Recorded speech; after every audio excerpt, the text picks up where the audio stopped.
मध्ये अवैध मासेमारीवरती ड्रोनची करडी नजर ठेवण्यात येते।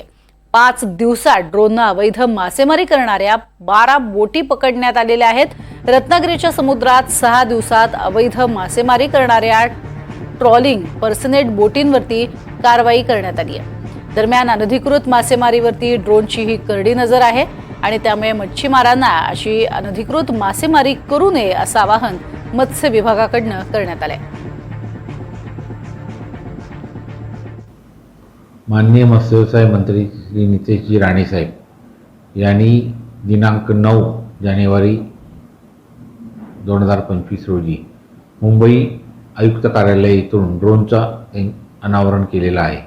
सदरच्या ड्रोनच्या अनावरण कार्यक्रमानंतर रत्नागिरी जिल्ह्यामध्ये 11 तारीखपासून आज अखेर एकूण 12 नौकांवर ड्रोनमार्फत अनधिकृत मासेमारीवर अंकुश ठेवण्यासाठीची कार्यवाही या कार्यालयाकडून चालू आहे आणि अशा अनधिकृत मासेमारी करणाऱ्या नौका या ड्रोन व्हिजिलन्समध्ये निदर्शनास आल्यामुळे या 12 नौकांवर महाराष्ट्र सागरी मासेमारी नियम अधिनियम अंतर्गत कारवाई प्रस्तावित केलेली आहे।